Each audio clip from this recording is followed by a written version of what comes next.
What is up, y'all? Welcome back to another episode of the Rip the Net podcast. Hope you are all having a great week. My name is Eric. I'm Dre. I'm Alexi.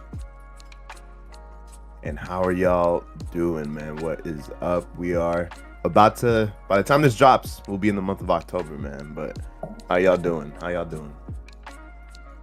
Well, not the best. I'm not gonna lie.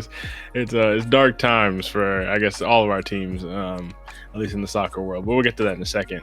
Yesterday, though, I did see last night that on Kai Cenat's Mafiathon stream, which I have not been following, low-key, I thought it was over already. I saw you hit a million the other day, and then I thought it was over, but apparently it's still going. Maybe I guess it's for the whole month.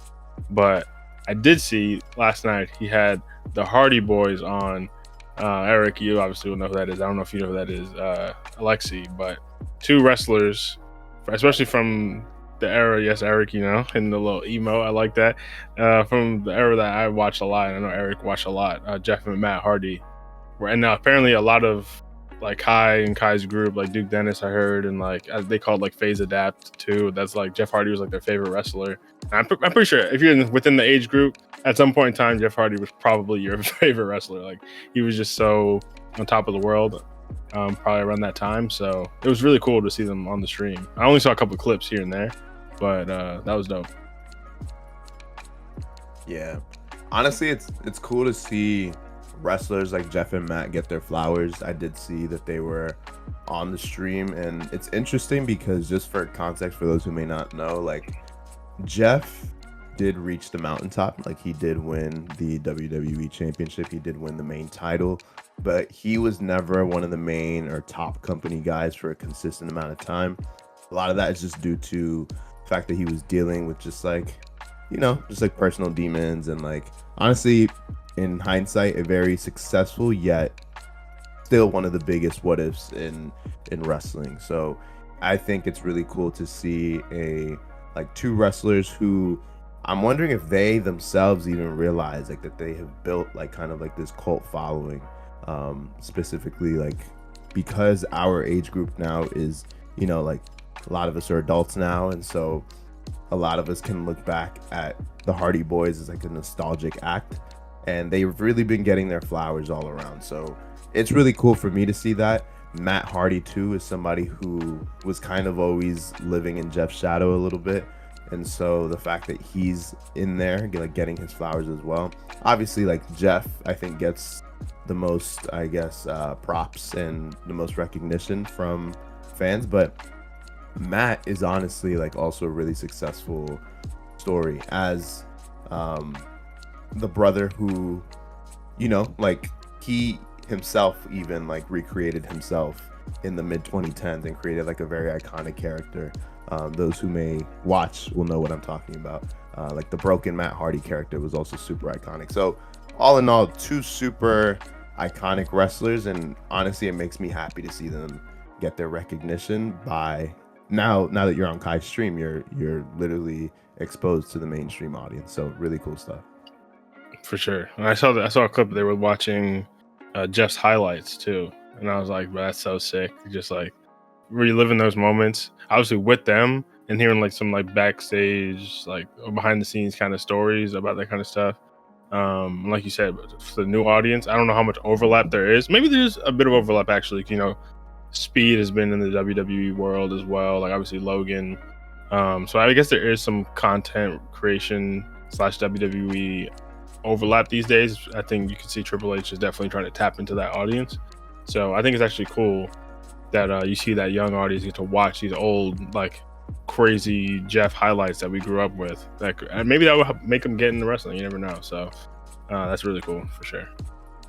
But sure. And yeah, I will just say Jeff was also they're both known as, like, extreme wrestlers in the sense that they would do, like, these big crazy stunts. So if you're curious about wrestling, man, you can just check out that clip that Dre's talking about, just reacting to Jeff's highlights, because he has some wild stuff crazy in the catalog. So yeah, definitely check that out. But enough excitement. Let's get on to the meat and potatoes of the week. The Premier League, of course, big weekend. A lot of interesting matchups around the league. Where do we even start with this one? Well, let's not start with either of our clubs. Let's start with Liverpool. I actually didn't catch this game live, but I think it's worth mentioning. Did either of you see the game? Just to ask, maybe you could talk about it more. I did not, but I did see that we got the debut of our 007 this year. Okay. First of all, the 007 thing, this is crazy. Twitter loves this 007 thing. I still don't even fully understand what it is. I'm guessing it's like no goals, no assists, and then you're just like undercover agent. 7 games, no goals, no assists. Bro, like crazy. We'll get into that in a second. But just overall, this season, Liverpool were undefeated. I think not only undefeated, they had won every game. Going into this game against Crystal Palace, which is funny enough because Crystal Palace are on an 18-game unbeaten streak, stretching back to last season, and that includes games against Liverpool, City. Like, it's really impressive, honestly, what they're doing in the league right now. Very much punching above, you would probably say, their weight with their squad, losing their best player too, in Eze, at the beginning of this season. But Liverpool were the team. Everyone said they always find a way. They don't have to perform that well. They're not clicking. But it's inevitable. They're going to score a late winner. They have too much quality. When it came down to it, Crystal Palace were the ones scoring the late winner. And shout out to them. They end the streak. They kind of make it a title race again because it looked like Liverpool were going to run away with it before November. But now we actually see, okay, maybe you can't just show up at every game looking mid and scrape a win at the end. Maybe you actually have to put on a good performance. So shout out Allison. Allison, from what I saw, Allison was going crazy. He was really keeping them in it. It should have been like 4 or 5-0. I was about to say, it's shocking Crystal Palace didn't butcher them based off those highlights at least. Yeah, Allison was going crazy. And so was Dean Henderson, to be fair. He was on my fantasy, man, and all I get for that, 2 points, man. Yeah, there's not enough credit given. Of course, if you concede, and then it kind of just goes out the window. Yeah. But not enough credit given for even keeping your team in the game like that. But yeah, I know you wanted to mention, you had spoken to me over the weekend, and I said we'll save it for the pod, but you mentioned a certain Swedish, apparently Eritrean heritage player that came from Newcastle, threw his toys out the pram all summer. I need to go to Liverpool. You got his move, broke the record, and all right, man. It's time to put the ball in the back of the net. But let's see. What do you have to say about him, Alexi? Hey, man. Look, that's exactly what I'm going to say. What I will say is, if Manchester United signed Isak and he's been performing the way he is right now, all of the internet and the media would be going crazy. Not just on the tactics, not just on Amorim, but breaking a transfer record and not having any impact. So I just need to get that out of the way. Now, as an actual, watcher, knowing Isak's been in the Prem on Newcastle, I gotta say, he's looking like a little one-season wonder right now. I mean, to perform the way he did last season and then to now be like this on Liverpool. And I think injured too. I could be wrong, but I feel like I saw he got a small injury. Story of his career, bro. Injury merchant. It's actually crazy. That was my thing with Isak. Like, I agree. Newcastle, you should run up the price as much as possible. They should have even tried to get 150 mil. But Isak is one of the most injury-prone superstars in the world, honestly. Like, even last year, I want to say he had maybe better stretches of form, but I had him on my fantasy last year, and I remember being very annoyed that there were several weeks where he's just out, and that's never really fully come around. I know the beginning of the season he was just like not match fit because he wasn't training over the summer with the first team, but now you're gonna see. I mean, I guess that's why you have Ekitike, who's looking just as good, if not better, right now. So I guess maybe that's not even something they have to worry about. But yeah, that is really annoying to have a 150 million pound player who can't even start week in, week out. But hey, man, that's a good headache to have, I guess. And no one's gonna talk about it though. No one's gonna talk about it. That's what pisses me off, man. I mean, we're Yeah. talking about it. But, Yeah, we're talking about it. I mean, we're not, I mean, Liverpool the are not the masses, darlings the of the Sky club. Sports, you know. Liverpool is the darling of the English media for sure. And you can tell when we were talking about this over the summer when it comes to now that of course, after Liverpool have finally spent the most in the window, now we want to talk about net spend. But when anyone else spends the most in the window, it's just flat out numbers. Like, yeah, you can tell. I don't even want to sound salty. Like, it is what it is. They got their players. Nah, I'll sound salty then. And they had a good window, but at some point it's gonna have to click. I think it will click eventually. They're still top of the league, so really they had the luxury of not needing to click yet because they're still the best team in the league without that. But Arsenal got a big win yesterday, and it was a massive win in terms of closing that gap. So now we might actually have a little race on our hands because they look like they're starting to get it in motion as well. So as I said, I didn't watch the full game, so I don't have too much to say, but it is interesting seeing like someone like Crystal Palace. We're talking about the league and the league being as competitive as it is now. We thought the top of the league, all these massive signings over the summer were the top 6 teams, or like the big 6 teams are buying the best talent from the mid-table. They should be pulling away. But now we're really seeing the quality of these managers in the mid-table, like a Bournemouth, like a Palace, like a Brighton, like a Man U. That's what we are now, man. It's the big 5. Yeah, but I'm talking about the quality of the managers. You know, it's not quite on that level. Not quite on that level. But we're seeing week in, week out, these teams can compete with these top teams. Even Wolves and competed with Tottenham over the weekend. And like you would think that's like a team that should be top 6, top 7, a team that should be battling for relegation. They had a competitive game over the weekend. It's not like a foregone conclusion that any of these big teams or big clubs, I should say, are going to win these games, even after buying all the top talent from these teams. And speaking of, both of our clubs have an example of that from this weekend.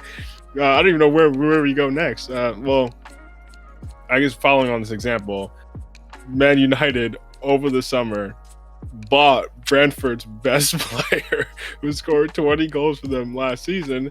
And now this week, they're getting clapped by them 3-1. After apparently this is the best opportunity ever after beating a 10-man Chelsea to get back-to-back wins in the Premier League for the first time under Ruben Amorim.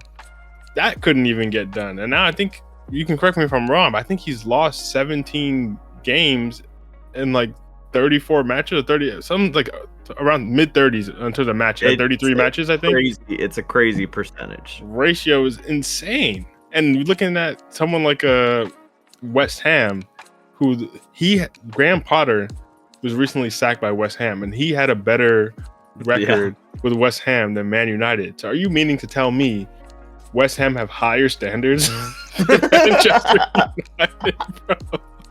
West Ham, that are supposed to be battling for relegation, have higher standards than Manchester United? And we can talk about, we're going to get to Chelsea in a second, so I'm not even trying to dogpile Man U specifically. But I think it's fine to dogpile this game because there's some real question marks, man. There's some real question marks. I bet. We go against the counterattack Brentford, and we choose our slowest back 3. Like, it has me speechless. That's what it has me. It has me speechless. I mean, their first 2 goals, they literally just lob over the back, and we can't beat them in a race. And the offsides trap does not work. That was the slowest offsides trap I've ever seen. Slowest offsides trap. On top of that, we have a keeper who belongs, honestly, below Grimsby, in a league below that. This dude, Bayendier, scamming, bruh. Like, I know I've said before, like, Onana was bad, but this dude, if you asked him, can you catch a ball? He would just drop it. He would drop it, like, literally 50% of the time. I think there's a specific stat where he saves half of the things, half of the shots or half of the balls. Like, every other time he's just dropping balls. Pause. Like, he can't keep the goal. So yeah, I sound like I'm going crazy here. This team is making me go crazy. I'd also like to acknowledge the fact I love Kobe Mainu, but that dude made a big error when he came on that led to a third goal. But the fan base, they don't want to hear it. They say, we need Mainu to start. We need Mainu to start. Bro. But to be fair, and I agree, he made an error. But now, and you're not going to want to hear this, Amram has created a culture around Mainu now where now he has to be flawless to get any credit. Because we're going to talk about players aren't playing well. Ugarte's cheeks! Ugarte is so cheeks. The fact we even got the goal, I'm happy Sesko got his goal, and I'm also happy that he acknowledged online. He was like, I don't care. I'd trade that goal for a win any day. Like, we need to win. Mind you, when we had Hoyland, this dude was posting IG captions like, got the goal, but the 3 points would have been nice. Like, bro. So at least there's an attitude change, which I like to see. But yeah, going back to Ugarte, bro, like the ball that led up to that goal, so from Ugarte to Dorgu to then crossing it in, was such a terrible ball. That was like some Sunday league shit. Dorgu was chasing for his life, even was able to hit that. I give props to Dorgu. I think Dorgu, like, he makes mistakes, yes, but that dude is always working. And his crosses, entire left side. And if he can just hit better crosses, I think he will be a great player for the club. But yeah, Ugarte, I had hope with him as a signing, especially seeing the little highlight reels from his time at PSG. And now I cannot wait for him to be gone. Bruno Fernandes, man. Let's talk about that. I'm done with this dude on penalties. I do not care if you're the captain. It has been a few games into the season, and you missed 2 penalties that literally, if they had gone in, would either A, result in a tie, or B, result in us getting the motivation to get another goal and win. The fact that he has missed both of those, it's just not worth him having there anymore. We need someone like a Sesko on it, where he's a striker. It's what he does. He scores goals. Let him pad the stats with the pens. Get his confidence up. Bruno does not need to be taking these if he's going to keep doing these crap shots, which it was. I'll give credit to the keeper. I'll give it to the keeper. Yeah, sure. He got it. He guessed right. But, I mean, like, you need to score that. You need to. Why are you going for just an on the ground into the corner? Not even deep into the corner. Just to the right. Like, it's so frustrating, man. It's so frustrating. And even, I will say one thing outside of the team, the refereeing that game, sus. At least from, like, even like with Brentford's first goal, like, I thought that was a foul on Cunha. If you saw the highlights, like, he was about to receive the ball. Brentford player just literally does not stop running, just like run straight into him, no ball, nothing. And then that led to the goal. So that's frustrating. I only caught actually half of the game because it was like 7:30 in the morning. Yeah, so early. Yeah. So, but honestly, I'm glad I got that sleep, man. I'm glad I did not get up early to see that, because, jeez. And I know I've said before, back in Emerim, he's got to do something. Sunderland, man. I thought you were about to switch up. I thought you were about to switch up right there. I'm not going to switch up. We'll get to that conversation. But for sure. Today, or you mean after the 4 games you were talking about? No, today, based on, some rumors. Okay, yeah. But I'm genuinely like, I'm getting to a point where I can't defend this dude anymore. And I saw a great quote where it was like the Amorim supporters are going off of hypotheticals and fantasy and what he did in the Portuguese league. But I think it's okay to a certain extent to go off of those hypotheticals. But we're approaching a year. I mean, we had Ollie in less time have a bigger turnaround. And that wasn't even the best football. Me Ten Hag. Even I'm using Ten Hag as a comparison. Crazy, yeah. We won a trophy with that dude. So something's got to change. I understand. But I will also say, players, it's still a problem. The inconsistencies. Just watching even those highlights. Luke Shaw, man. This dude 1 week has the best game of the season, and the next game is ass. Why are we starting someone that inconsistent? Who's been inconsistent for like 8 years at this point? Brother, so he's stealing a living. What? And also, maybe I'm not in touch with like your injuries and stuff. What's up? What's going on with Lenny Euro? Like, why is he all of a sudden not starting? That's another thing. Why are we not starting one of our best defenders in the world? And we're putting our slowest dudes there. De Ligt, fine. Maguire, okay. Not against but Shaw. So yeah, no, I agree. Yeah, I think I let it all out. Oh, Dallo also, he's got to go. He's got to go. Well, to be fair, yeah, Mazraoui's fit, then there's no reason Dallo should be starting in that team. Which unfortunately, I think Mazraoui did pick up a little knock or something. Gotcha. Okay. But it's wild. It's honestly wild. Like you said, Bruno. Literally, pens are your calling card, bro. You are a pen stat patter. You're Bruno Penandes, bro. Like that's the only reason people were glazing you. These pens were like an inevitability. Bruno was going to score a pen. If you can't even do that, bro, alongside washed performances, then consistently washed.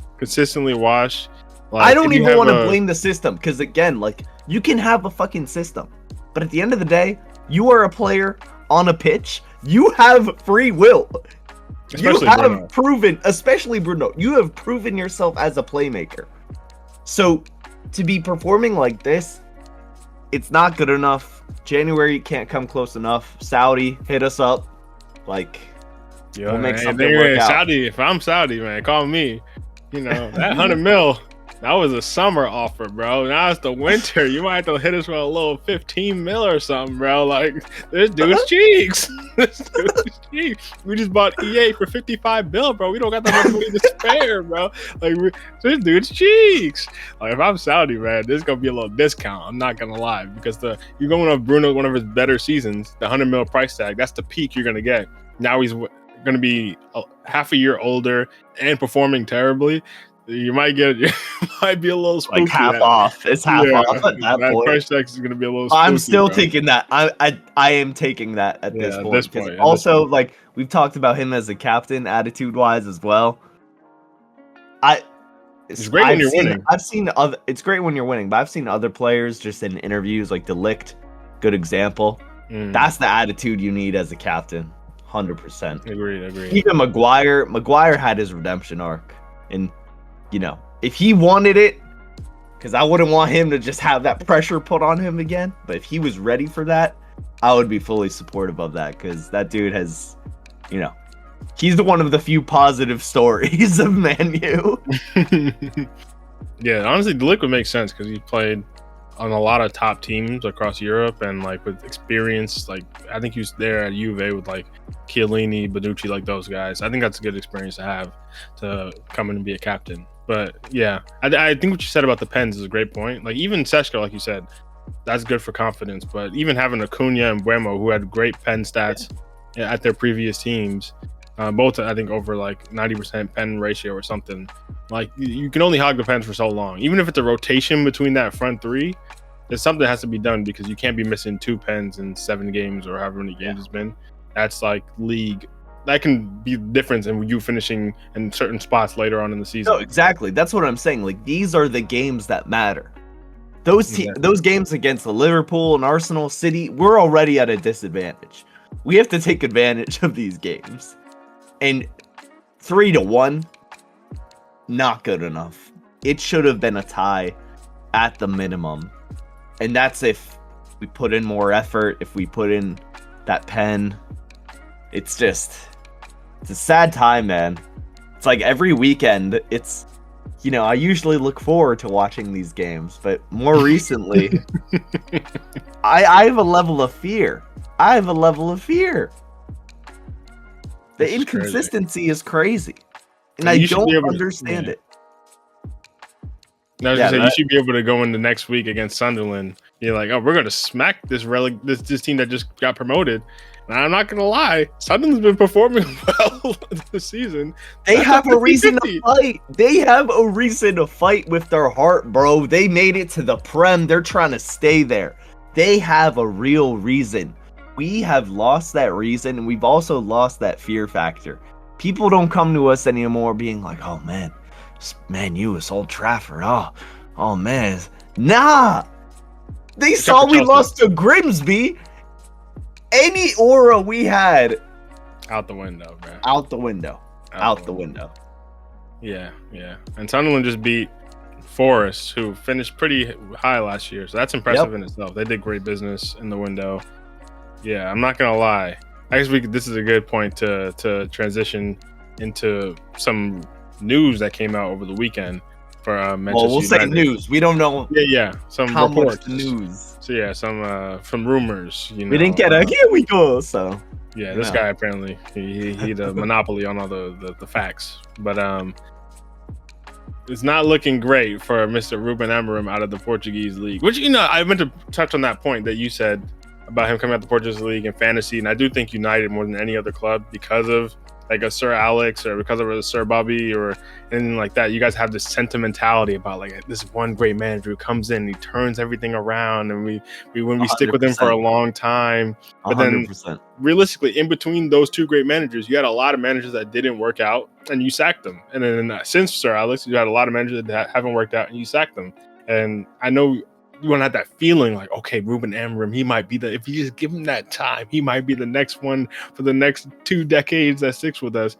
But at some point, like you're saying, the reality starts to eclipse the fantasy, and you're like, hold on, like how far down we're gonna let this guy drag our club after?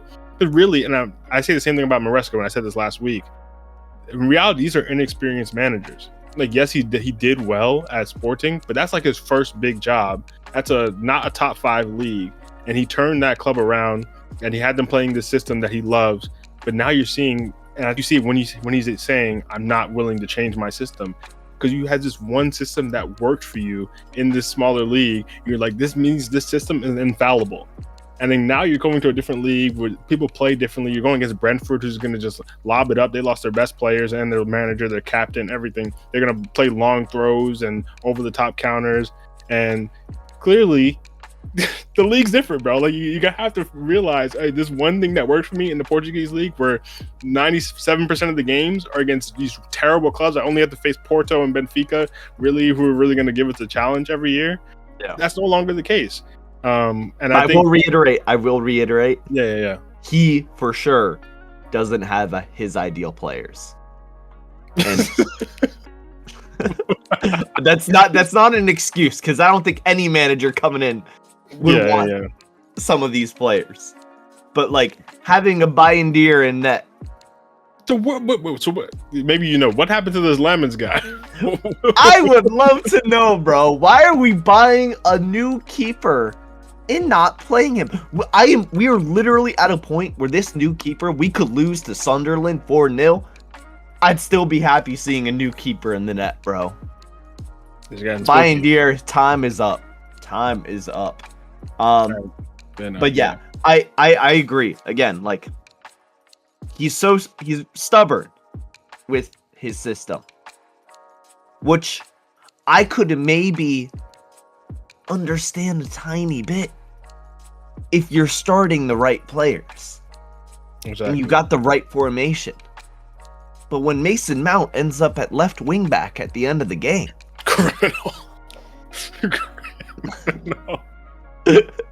Like, I don't know what system I'm looking at then.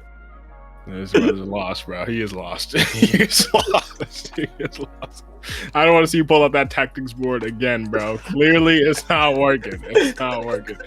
And that, this finally brings us to the reports, the rumors, and apparently Manchester United, the higher ups, Sir Jim and whoever else, are looking at potentially getting rid of Amorim in November, because apparently then there's going to be some compensation that becomes lessened. Compensation. Yeah, it would have been 12 mil before a year, 2 mil after a year. Which, so saving 10 mil. You know, we're pinching pennies. Yeah. Yeah, because you guys basically bought all these players on Afterpay over the summer, so you basically have to start penny pinching, bro.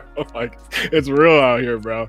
But yeah, so it's looking like they're willing. For me, well, okay, I want to hear what you think about this news, because I will also say before November, you have obviously the Sunderland game, which that's a I would say that's a gimme, but these days, like we just said, nothing is a gimme. Nothing's a gimme these days. You have Liverpool, massive one, and Liverpool have a point to prove right now, which is spooky. And I wouldn't be surprised if they start clicking in that game. Verts is gonna get a hat trick that game. Apparently, no longer double or anything. And then we're gonna look at Brighton, who always a good team, always a competitive team. And I guess November 1st is Forest, so maybe he'll be out before the Forest game. We'll see. But that's not an easy stretch of games for any team, but especially United in this condition. So what are your thoughts? I know you had said a couple weeks ago you want to give Amorim at least like 4 more games and we'll reevaluate. And it seems like it's not quite the same timeline, but it's a similar point. Like 2 or 3 games. I don't know. So what do you think about that report? Here's my issue. That we just be repeating another cycle. Even Amorim didn't want to come in the middle of the season. And so any manager we throw into this situation, it's a horrible start. It's a horrible start. And like it sets them up for failure in the same way that Amorim, albeit the performances speak for themselves. But I think if he had started the beginning of this season like he wanted to, we would be looking at this completely differently than we are now. But it's the fact that he picked up at the end of last year, and it's almost been a year now. And we've seen performances from then to now that it's all been cumulative. And so forcing another manager like a Xavi that has been rumored, it doesn't do anything good for us. It may be temporary success, but I think for real, long-standing success with a new manager, it's got to be at the end of the season. The only way I could see Amorim being sacked is, if we're losing these next probably 5 games, if we're losing them badly, I could see it happening. But in my ideal world, we just wait until the end of the season, don't get relegated, and if it's that bad, then sayonara. I will say the idea of a Xavi has reportedly been reading up on the Prem, fan of United, wants the job, and wants to prove himself too, from what I've seen. Hey, depending on how these next few weeks go, my thoughts might change and I might welcome that. But I think it's a tough situation either way. I keep trying to remind myself, even with this season, it's not logical. I keep trying to think, gaslighting myself, Amorim started this season. These were his first games. I'm ignoring last season. Crazy.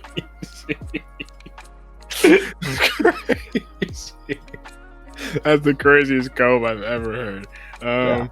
I hear you though. I think it's weird.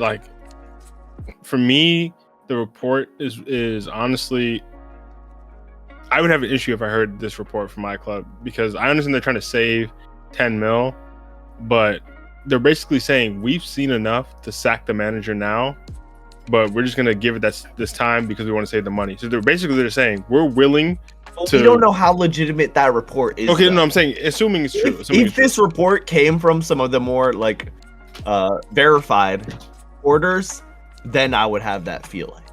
Yeah, But yeah. I'm just assuming it's more true. along the rumor mill right now. Something to think about. Yeah, no, that's definitely fair. That's definitely fair. I think assuming it's true, I think it's weird, or Yes. just like if you're thinking of it more from a business perspective than the actual league table, where if you were to say, okay, we're gonna sacrifice the next month of games with a manager that we already think is sackable to save 10 million. I think that would be a worrying report to hear if it were to be true. I I bet they calculated if we sack him now and we brought in someone new who was successful, how much money would we make from that? Plus the cost of signing this new manager. And for them, they're probably like, best to wait it out. That's the way, yeah. For someone like a Xavi, on the other hand, for the second part of these were like separate reports. But I don't know. I think Xavi's interesting. Obviously, it didn't work out at Barcelona for him as a manager, of course. But I think you guys have done enough doing like giving this guy a chance. Let's see how he would work out in the Prem. Let's see how he would work out in the Prem. Ten Hag was a wonder manager in the Dutch league. Let's see how he would work out in the Prem. La Liga, I think that's fair though. If someone from La Liga came to the Prem, he's not. But even at La Liga, he was an inexperienced manager going into that job, and then he got some experience. It didn't. I'm not saying he was terrible at Barcelona, but it didn't work out. I think for United, I think for another club, sure, like give him a chance. But I think you guys have just gone through. If we're talking about the cycle, it's a cycle of giving managers their first Prem job. I think you guys don't have more room to be doing that, because then you're going to be in a year, the people are going to be saying, well, someone like me, if Xavi doesn't work out, and I love Xavi, they'll be sick if he did. But if Xavi didn't work out, I'd be like, well, you brought in another Prem inexperienced manager. I don't care how much you've been reading up on the Prem, bro. Like you haven't managed in the Prem. Why don't you go get one of these mid-table guys who are punching above their weight, who are actually performing in the Prem week in, week out, like the Bournemouth Areola manager or Areola, however you pronounce that, or a Brighton's manager, a Hertzler, or even like Crystal Palace we were just talking about. That's Glasner. been a big mention. Glasner is punching above his weight, losing players, and these guys, even I'm not gonna say Brentford's new manager, because that was like their set piece coach, but even him, like I'm not saying definitely not saying Man United go get him, but that's an example of like, okay, we lost all these players, we lost like our manager went out to a bigger club, and he's doing what he can with what he has. He said, okay, we're gonna switch our entire style of play. We're just gonna lob the ball up, long throws, whatever. Like that's adaptability and knowing the league. I think Man United could really benefit from one of those guys right now. And even if I'm not saying you have to stick with that guy forever, even if it's that guy to stabilize you, and then you're like, okay, Xavi, we're now in a decent spot. Now you can come in with your big ideas for the Premier League in a couple of years and bring Xavi in. That's a different story. But I think right now, man, you want to do a little Prem trial, go to the bottom of the table, bro. You can go try the Prem at another club. That's how I would feel. But I know everyone feels differently about these managers. But any other thoughts on Manchester United? I think, I have a lot of thoughts.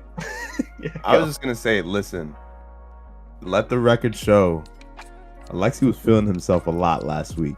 And this is coming as a fellow Man U fan. After that win against Chelsea, he was kind of popping it. Pause. But he was really feeling himself, and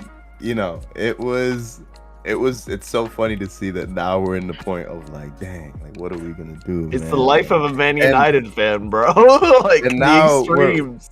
We're entertaining the idea of sacking Amorim, which I think is fine. Like I'm not saying that's a bad thing, and I was also like pro keeping Amorim, but that interest with Xavi, I'm not gonna lie, it does sound interesting. I would not be opposed.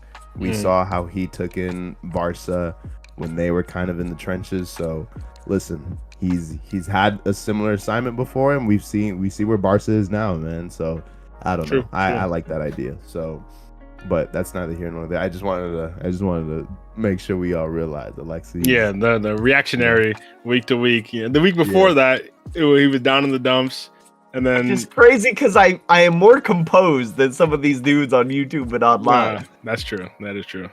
But even I can't stop myself. You know what the issue is? And when it all comes back to you can't win back-to-back games. So 1 week you're gonna be like, oh my god, Amarim, finally something clicked, and you're like, okay, the next week let's do it again, and then you get clapped by Brentford. You're like, damn, bro, can we get back-to-back, bro? Can I feel good Bro, for 2 weeks? United Strand dude, he's not cutting his hair for another year. It's not looking good, bro. 5 games is not happening. Criminal, like I don't know why you would ever. Like, if you can't win back-to-back, why would you ever say 5 games? Our only chance, maybe. You know what? Maybe in December, if we're lucky. Who do you got in December? In December, we got West Ham, Wolves, Bournemouth, Aston Villa, and then Newcastle at the end. Oh, brother. Maybe if you have a new manager by that point. Maybe. I think if you were still in the cup, then maybe you could have put that in there as one of those games. But the fact that you're not in the cup, it's tough now. It's tough. Actually, I don't know if his thing is Premier League matches or just matches in general. He better claim it's in general. It was not. You're out of luck, brother. You're out of luck. But speaking of out of luck, brother, I know we already spoke about some of these games for longer than we meant to, but I would be unfair if we had this conversation about United and I didn't bring up Chelsea. Honestly, if you want to see how I feel about Chelsea, weirdly, watch last week's video, because literally the same thing happened, bro. Like I wish I could just say I watched last week's like Premier League segment back, and I went like for 10 minutes straight on Enzo Maresca, bro. Like I lost my mind, and I think justifiably so after that performance. And we're coming into this week facing Brighton. I think Brighton's a good squad, but 3-1 to Brighton, another red card, another performance where it looks like this dude has never considered the possibility that we could go down to 10 men, despite having gone down to 10 men last week. Robert Sanchez back in net because his suspension was for the cup game, so he came back in. Like, why was that not a 3-game suspension, bro? We need to go a stretch without this guy. Chalobah, brother, he cut his hair. You're still cheeks. Like, our center back core is just depleted. It's not looking good. Fofana had a concussion because he got punched by our keeper in the cup game. We just have no setup defensively. We can't even play Gittins or Garnacho. We spent nearly 100 mil on them combined, and neither of them getting game time. I just like the. Why aren't you putting your sub keeper in? That's my question. Why is Sanchez still? Why aren't you putting your substitute keeper in there? This is Maresca's guy. This is Maresca's guy, bro. Like, I don't understand what he has on him, but he is back. Robert Sanchez. I think he saw him and Bayindir got something going on, bro. Man. Some I'm type telling of extortion. you, kind of hijinks, bro. I honestly think, and he was backing him even before that, but I think he backed him at the end of last season when everyone was like Sanchez out. We went into the Club World Cup, and to be fair, Sanchez had a great Club World Cup, and especially if you saw the final, he was playing great long balls when we were doing this overlap on the right. And we caught PSG out, and his passing was on point. And I honestly think off of that cup competition, Maresca was like, I've been vindicated. Everyone said he's not the guy, and look at this performance. He's the guy. We're not even going to sniff. We could have got Mike Manuel for like 20 mil. We weren't willing to pay it. And he's like, this guy's the guy. We're going forward. And now I think he's too stubborn to be like, wait, I might have got it wrong. This guy's cheeks. And honestly, I know there's some Chelsea, I said this last week, there's some Chelsea fans who thought we were in a title race. You are on crack, and you've been proven to be on crack. Temper your expectations. Top 4 at best, because we clearly are not ready. We're not ready. The defense is a shambles, and if our defense was going to be a shambles, okay, that's one thing. Obviously, Colwell out for the season. I feel like I'm just rehashing all the points from last week, but Colwell out for the season, but it really is a big blow, and you can see it. And I did see Maresca was begging for another center back, and the board was like, nah, let's go get more wingers. So I won't put that on Maresca specifically, but Colwell out. If our defense is going to be a shambles, which this game we had a red card, and our defense was freaking Reece James, Josh Achimpong, which is like this young kid who's a half right back, half center back. And then Hato, who's the new kid who we brought in, was a half left back, half center back. That's not a defense that's going to stop freaking Brighton, bro. We can't win an aerial duel. Every time the ball goes up, they beat us to the header. Every single time. we're lost. We're absolutely lost at the back. And Danny Welbeck, we're letting this dude cook us again. He always cooks us, brother. But if we're gonna be this bad at the back, at least let's have a lights out attack. We can outscore teams or something. But now we can't even play Gittins. We're not playing Garnacho. The kid we brought back from Southampton, who was on loan, we recalled him from loan when we lost Jackson to Bayern, and this kid can't even get a game. João Pedro's trying to do everything himself up top, even though he's not even really a lights out 9. Like, he wants to drop in to spaces to play the ball out. Obviously, Palmer's injured, so we're without him. I like Caicedo and Santos as a pair, but Santos, he's the one who let the ball go for that what's it called, red card. He's the one who had an error on the ball. Enzo Fernandez, he got a goal, but it's not moving me right now. Just it's just the window is being exposed. It's being exposed that we got too winger happy to stack this team with mid-level wingers. And in these games when we need goals, because clearly our defense can't hack it, these guys are nowhere to be seen. They're literally nowhere to be seen. We're just trading out mid center back for mid center back, bro. And Enzo Maresca is bringing on Badiashile after you already conceded. Badiashile needed to be on as soon as we got that red card. He needed to be on. We cannot win an aerial duel, and the dude's like 6'4". Bring this beast on to win some aerial duels. He waited till we conceded to bring Badiashile on, even though it didn't matter. We still conceded some more after that. But I actually don't know where we go from here. Like, there's no light at the end of the tunnel because we still have all these injuries. We're still playing Champions League football, so it's just gonna pile up. You're seeing the knock-on effect from the Club World Cup and all that kind of stuff. It's not looking good, Brev. That's all I gotta say. Can we recover? Sure. I think if everyone was fit, we still have a decent squad. If Enzo Maresca went to go watch any other team go down to 10 men to see how they deal with it, maybe he would have some ideas of what to do. But as of right now, he's really showing his inexperience, and I think he has a performance review coming up. Hey, man, it's at the wrong time to be looking spooky like this, bro. I'm not saying he's going to get sacked. I'm not saying he should get sacked. But I think the difference is with someone like a Maresca is he built up a foundation last year where he's able to have some goodwill going into this season. But that doesn't mean you can throw the entire season away before October, bro. Like, we still want to be in top 4 conversations, and right now we're looking like a mid-table club. So I don't want to go on the same full rant I did last week because it's really another red card and a similar result. But we're going into Benfica in the Champions League, I think, tomorrow. Jose back at the bridge. And yeah, that itself is its own story. I love Jose, so I can't even be mad. And then we got Liverpool at the weekend.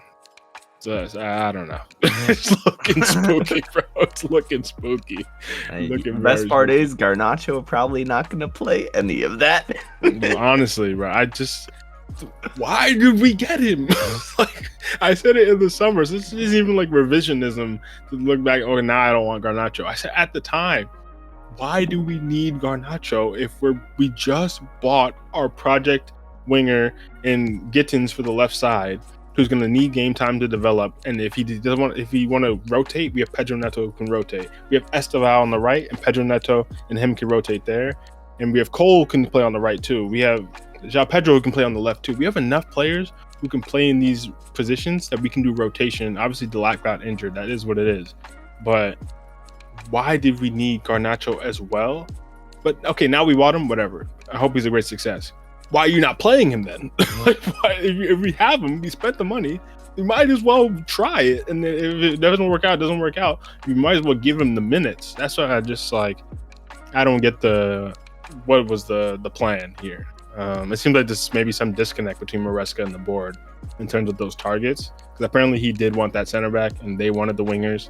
So I wouldn't say that's fully on him, but yeah, it's looking spooky. After next week, I might have to say we lost 3 on the bounce, because Liverpool, even if they're not clicking, they're probably still going to spank us. So it is what it is. But any thoughts on that? Hey, man, honestly, didn't catch the game, just saw the highlights, but even just watching those, yeah, it felt like last week. Literally, bro. Yeah, Literally. like you can't write this stuff. No script writer can.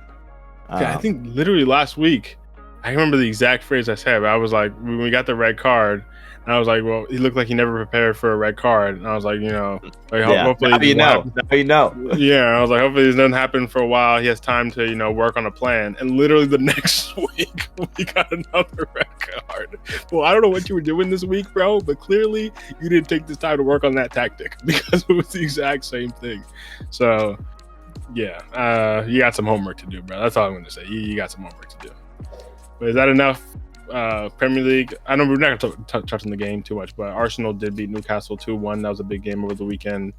Set piece merchants. Although I will say, from what I saw, they did actually play well throughout the game. So it wasn't just the set pieces, but it's just funny that they happened to score some set pieces. But yeah, fun week of football, I guess, for the neutral. Not for me, for the neutral. Yeah, we also had, I think, Europa League midweek last week. So nothing that crazy. I watched a couple games, but it's just nice to be in the full swing of things again. Yeah, and Champions League this week should be fun for sure. Oh yeah, I'm excited for that Barca PSG. That's the matchup we all wanted last year. Exactly. We never got to see it. Inter robbed us of that just to put on a stinker in the final. I never want to hear anything about Inter ever again, bro. Bro, shambolic, bro. Frauds. And everyone's saying PSG was clearly the best team last year. Okay, yeah, for sure, they won it.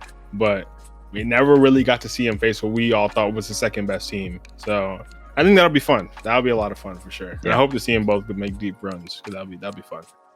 One other thing, actually. We don't have to talk about it, but just to mention. Atletico Real Madrid. Oh, yeah. Hey, man. Real got spanked. Madrid is red, blue, and white, bro. they gave y'all a little hiding, bro. I ain't gonna lie. Everyone said Madrid is on fire. Kylian's on fire. They're undefeated. He's digging a deeper hole for himself, man. Kylian. It feels like he's padding stats against, the lower teams. And then, big games, big moments. Ghost. I mean, that's why these guys in these other leagues, I don't even try to hate on the leagues because I think Serie A's a good league. Whatever, La Liga has their top three. I was gonna give Germany some credit, but not even really, bro. These days, not really. And France, you already know what France is about. But these guys be just stat padding against these teams that are fringe. Like if they were in England, they'd be freaking League One teams or something, and they are putting up 4 or 5 goals against these teams, and then doing nothing for a stretch of games. And I'm not saying this is Mbappe specifically, but I think even a Gyökeres, who scored 50 goals in the last year or 100 goals in the last 2 years, whatever, bro, he's only playing Porto, Benfica 2 or 3 times a year, bro. Other than that, bro's going crazy on these terrible teams. We can't really give that the same validation. I don't know how he finished 15th Ballon d'Or, bro. That's shambolic. But anyway. Any last thoughts on soccer? That's it. Alrighty, matey. About time to get into some reality television. A British product from the weekend, or for the last week. The Sidemen have put out Inside USA edition, and because it's USA edition, I'm going to go back to my American accent. So I was about to say, please shut up. That was solid. That wasn't bad. You want to throw some tea overboard, bro, man. That's my posh version. I got the roadman accent. I got the posh accent. Bro. I got the Cockney one, man. It was the Cockney. I tell you fucking what, mate. This team is fucking rubbish, mate. They are fucking terrible. Something like that. That's not bad. That's a decent Cockney. What I really want to master is the Scouts, but it's too hard, bro. Honestly, it's too hard. I wish I can get there. I wish I can get that down pat. Yeah. Sorry, you're completely off track. Inside USA season 1. Overall, it's the 3rd season of Inside, the Sidemen's reality TV show. I think the first season was just on their YouTube channel. the second season they were able to get it onto Netflix for that second UK season, even though it was showing worldwide. And they hinted at the time we wanted to take it over to the US, get some US creators on.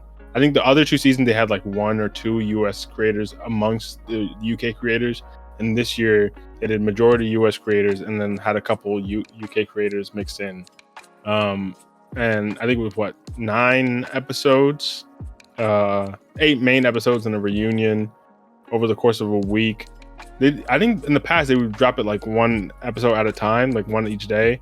But I think now they're doing like a batch release. I think maybe the first Netflix season was the same thing, but the original season was like 1 a day, and now they're doing like a batch, like the first 4, this next 3, the next 2, whatever. But if you don't know, just to give a quick, if you're watching this video, you probably know, but if you don't know, just a quick overview of Inside.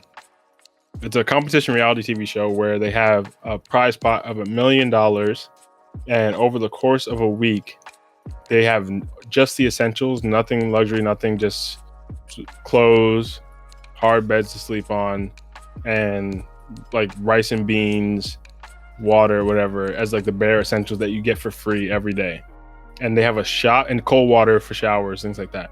And they have a shop where you can basically spend exorbitant amount of money to be able to buy things that we everyday items in the real world, but in the shop, like a soda is like $500, or if you want to upgrade your meal, it's like $1,500. If you want to get like sofa cushions for the couch, but this couch they had was just like a brick, then they had to pay like $1,500. No, it was like $10,000 or something. So it's like very overpriced items, basically, to take out of the $1 million prize pool. And over the course of the week, the prize pool goes down, but basically the winner gets the remaining fund from the prize pool. And they do challenges as well where they lose money. There's eliminations throughout the weeks in different ways. And at the end, the winner gets the remaining money. So I know, Eric, you are also an Inside watcher. So any initial thoughts on this season? And who'd you know going in, first of all? Oh, that's good. That's a good question. First off, I will say entertaining season. Like, I think maybe out of all the ones that I've watched, this is up there for one of the best ones. And maybe I'm biased because, you know, I am American. And so I knew some of these creators at least beforehand, or some of these people. Like, I knew Jay Cinco, I actually did know. I know we had talked about him.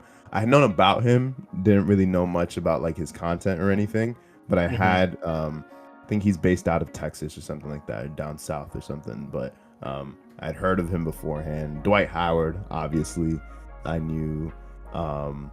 Who else? There's Zach. I have them all written down on the list, so I'm like just going down the list.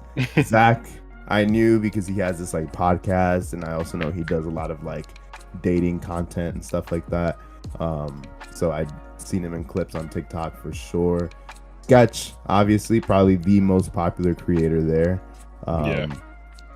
You know, I knew him. And then Ekansu, I'm actually a little embarrassed to say this, but you know, like I was telling y'all before we started recording, I did used to be a Love Island watcher, so she was actually in a couple seasons, and so I was familiar with her game, and she was one of the international creators. So it was cool to see her in the season. She actually, I will say, she wasn't expecting the Ekansu that we got on this season, because I guess I'll just start with her.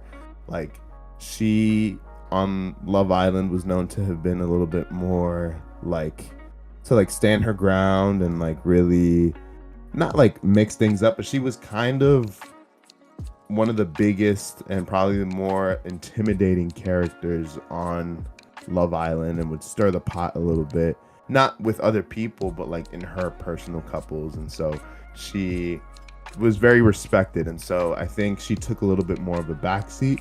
And you know, we'll get to her beef, or her beef oral, but you know, I will say I was not expecting the Ekansu that we got. I think I was happy with, how do I explain? Like, I was happy with just the way she was in the season. Like, she wasn't controversial in any way, which is what I had originally expected. Fair. Yeah, going in, I knew obviously Sketch. Like, I don't think there's anyone on here like I actively watched, but like obviously it's hard not to know Sketch. Jay Cinco I've heard of through like just a grapevine, never really watched. Zach Justice, I watched like Love Live Serve, like these YouTubers in Love Live Serve, and they had done like some videos with Zach Justice before on like Jubilee or in one of those type of channels, like dating content. Max Fosh, I do know, UK creator. He collabs with the Sidemen out there. What type of content does he do? His actual videos are like, how do I describe it? Like he does like simple ideas that sound like silly, but he actually does them. So like he'd be like, I became the richest man in the world for however many seconds. And like it sounds stupid, but he actually goes through all like the literal things to become that thing, and he actually does that, and that's like the process of the video, and it's like legit. Or like he created like his own airport like landing strip or whatever thing, like like all this like it's interesting content. I don't like watch him actively. I think I've seen a couple of his actual videos, but even in like Sidemen content, he's pretty funny. He's also a comedian. I think he does like tours and like stand up and stuff. So, and I think he was also in the charity match as well. So, like, say for example, like I'm looking at the title right now. I snuck an F1 driver into a fake Grand Prix, or I tricked wine critics. I'm not going to read that. I trained like I shredded a yellow card in front of 90,000 people, which is what he did at the Sidemen charity match. Like things like random stuff like that. Okay, cool. But he's cool. He's funny. I feel like very UK humor though, very UK humor. And obviously like Dwight Howard.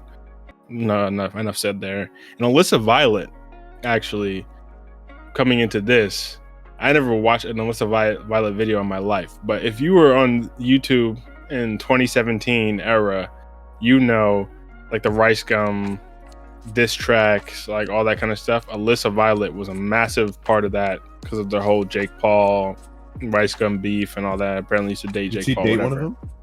Apparently she used to date Jake Paul, and then they broke up, and then Rice Gum, then she started dating FaZe Banks, I think, and Rice Gum was like living with FaZe Banks, and then that's when Rice Gum dropped the diss track on Jake Paul with Alyssa in the video, and they dropped a diss track together on Jake Paul. This is it's a different time. It was a different time. I'm saying, I remember.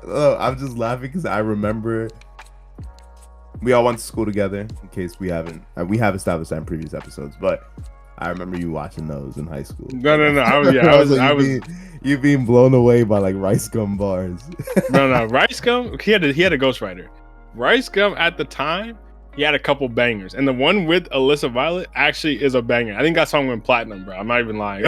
I think that song went platinum. That's the one that's like, I can't even remember any of the bars. It's like it's every day. No, I just note one thing. I always hated Rice Gum because that dude was an annoying Call of Duty YouTuber, I'm pretty sure, and then switched his content to whatever weird like stuff he did. Yeah, like dissing people. I was like, bro, this is so corny. And so I've just hated that dude since. Like even to this day, I have no respect for that man. Just had to point that out. Fair enough. Funny. It's like one video of him like on a car, like with a North. Yeah, the like a yellow lamb or thing or something. Yeah. I think that's the one with Alyssa Violet where they did the diss track on Jake Paul. Yeah. It's every night. It was like a play on his everyday, bro. I remember the one line I always remember was Alyssa line. Obviously, she didn't write it.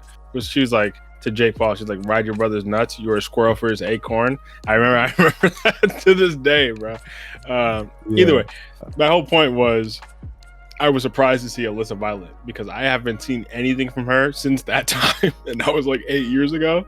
So I didn't even know she was still like doing internet stuff. I didn't know she was I guess she probably still does YouTube. I don't know. But I was just surprised to see her on there and surprised to find out she's only like 28, 29, which means she was super young at the time. I thought at the time she was like 25, but I guess she was like, nah, she would have been 20 at the time. So no, not a case. Okay. But fine line. But yeah, those are just the people. Yeah, those are just the people I knew going in, or at least knew vaguely going in. But I will say I agree with you in terms of just general thoughts on the season.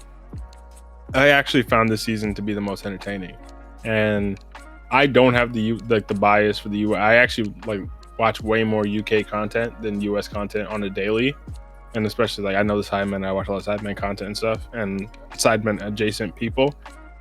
So I would have thought that I would enjoy the UK seasons more. I thought the US would be more annoying, and to an extent, certain people on the season were definitely annoying. But we'll get to that. But that being said, I think the cool thing about this season, and maybe it's unfair to the UK seasons because they were the first season, so maybe that'll develop over time. And I think the season had the benefit of having watched the previous seasons and having a preconception of the game. But I think the US, maybe it's also just a more competitive thing in American people. But you could see way more competition and gameplay in this season, and that's what I initially got into Inside 4, which I thought it would be. So just to give background to the viewers, I'm a massive Big Brother fan, Big Brother watcher, Big Brother US specifically, which is funny enough because Big Brother US had its finale last night for season 27, and the Inside finale was also yesterday, so it was a lot of reality TV I've been watching. But Big Brother, not to get into that too much, but it's a lot of social strategy and also competition based stuff. But that's the kind of stuff I really like about Big Brother, like the strategic part of the game. And Inside, the first 2 seasons were more it's just more like vibes. Like you see a little bit of gaming in the second season a bit, but it's more just we're kind of just friends. This person's not really fully in the group. They're kind of harping on who's spending. Let's just get rid of them. But it wasn't really gameplay, strategic. This person has a good chance to win, so let's get rid of them. Or let's flip on the group. Let's backstab. That's the kind of thing I want to see. And I think now we're starting to see that. And maybe, like I said, maybe it's part of the more of an American trait to inherently do that. But I think it would be cool to see that continue and see Inside develop into a more strategic social strategy game than just influencers vibing out for the week and then just one person goes home with some money. Because I think that's part of the issue. If you learn to compare Inside to Big Brother, as Big Brother casts a bunch of normal people to come onto the show, so they're all hungry for the money. Because there's always a odd person here or there who it's weird that they don't really care that much, but for the most part, people are okay, I'm willing to do whatever it takes. Literally this season on Big Brother, there's this guy who's been crying and whining all season, backstabbing every single one of his allies because he wanted to do whatever it took to win that money. He's been applying to the show for 10 years. He was desperate, and he actually came in second place, which is funny. But that's what I want to see. He was an all-time reality TV character because he just would go to any length to get further in the show. And I think when you cast a bunch of influencers, which I get they want to, it's smart because it has a built-in audience with all these influencers, audiences are going to watch the show. But you have people like a Brie on this season who, of course, it caused some drama when she said it, but she's viewed the money as monopoly money. And I think to an extent, you see that from players across all the seasons. But I think because they're influencers, they're I can bet $200,000 for my safety in the game, which to a normal person is what the hell are we talking about? But for someone in the game, that might be hey, 200,000, it's a game, whatever, monopoly money, call it a day. So I wanted to just point that out about this season, which I think was a nice step up from the previous seasons, and why I do think this is the best season so far. I know some people are going to agree because people already are going to be biased against US creators and some of the people on this season specifically, but I thought that was a lot of fun. For sure. Okay, that is interesting. And I think to go out, since you brought up Brie, I think after watching the reunion, so the reunion came out at the time of this recording yesterday, but I watched it, we both watched it today. I think one thing, now if we're just gonna talk about overall feelings about this season, let's just get into it. You brought up Brie, so we gotta bring it up, and we gotta bring up the elephant in the room, man. But there was this clear alliance between Brie and Fanita, and so one thing that I didn't really understand specifically now that after watching this reunion is that, and also for context, Fanita is probably going to go down as like the group leader of this season, like, which she was really trying to galvanize all the girls together, trying to get them to form an overall alliance. And she's also just the type to say what's on her chest or what's in her heart, and she just says it with her chest. And you know, it really ruffled some feathers, and I'm not gonna lie, like, it just got to a point. She was also eliminated day one by Sketch, but then she bought herself back into the competition for, I think it was 50K. And so, very controversial person. My thing is that she was trying to play the relationship game, but she was also kind of heartless in the way she was playing the game. Like, there was an obvious controversy when Mark got eliminated and she was laughing with Ek and Sue. It's funny. I just interrupt you. It was Max. And I just said it's funny because Max. Is it Mark? Yeah, and Sketch kept getting his name wrong. Matt. It's Matt. Yeah. So what was it? Max, right? Max, it is yeah. Max. You're right. I said that's crazy. But the point is, like, she was very clearly playing the game. Like, there's like a lot of what she was doing was playing the game, which I'm not going to be mad at. You buy yourself back into the game. You're someone who's calling out, like, you're recklessly spending money as well. Like, if her point was like, okay, your actions have consequences. She was doing a lot of the spending, trying to make it seem, this is probably the biggest thing that bothered me, is that she was trying to make it seem like she was for everybody else. She was like, I was very generous in sharing my meal upgrades. I was very generous in buying cushions for the house. I was very generous in buying candy and sharing with y'all, which is like, people aren't gonna, like, you're offering people after you spent the money. So, like, I think it's weird to make it seem like they were just mooching off of you and that you were like this like mama bear type of personality. And, you know, her big point was like, when she got eliminated, she felt backstabbed, but it was like, you were trying to create alliances. You were making it very clear that you weren't trusting of a lot of people, specifically with I believe it was Sydney. She like voiced that she wasn't like super on, like, didn't know if she was with them or against them, and this whole thing. Like, I just don't understand how someone can play both sides and then play the victim card and then say, hey, like, there's people out here, y'all just don't like me because I have a big personality. That's not why people don't like you. Like, you're also being very rude. Like, you were just kind of, you know, marching to the beat of your own drum, which is okay. Like, if you are going to play that card, I want you to own it, which I think we're gonna bring back to Ekin-Su. Ekin-Su is doing that a lot. She backstabbed Alyssa in eliminating Alyssa, but she eventually, and people have their own opinions on that. I personally thought, like, okay, if she's going to lie, but then she is going to go into the, you know, like the interviews they do, like the one-on-one interviews, like, if you're going to own the fact that you are playing the game, that is fine, because you are now acknowledging the inconsistency and you are owning it. Like, you're not out here trying to act like this noble person that has, you know, like, trying to justify why people dislike you, you know. And so I really had a lot of problems with Fanita, and I don't want to be too harsh on her, because I don't know if you've been on social media, man. I don't know if you've seen the hate that she's been getting. It's been pretty crazy. Like, she's been getting a lot of like consistent hate. Like, you go on her TikTok page, all the comments are negative. All the comments are negative. And so it's like, it's bad. So there's a part of me that does feel bad for her, because I'm like, dang, like, this is a lot of attention on a person. And to my knowledge, it looks like she had previously been canceled in the past for like begging TikTok followers for money after calling them broke and all this. Like, I don't know, just very messy. Hey guys, send me a galaxy. Appreciate the galaxy. Yeah, but it's even worse than that. It was even worse than that, because yeah. So I'm a little. I feel a little bad. I don't want to go too hard on her, but it was hard to like Fanita this season, if I'm being honest.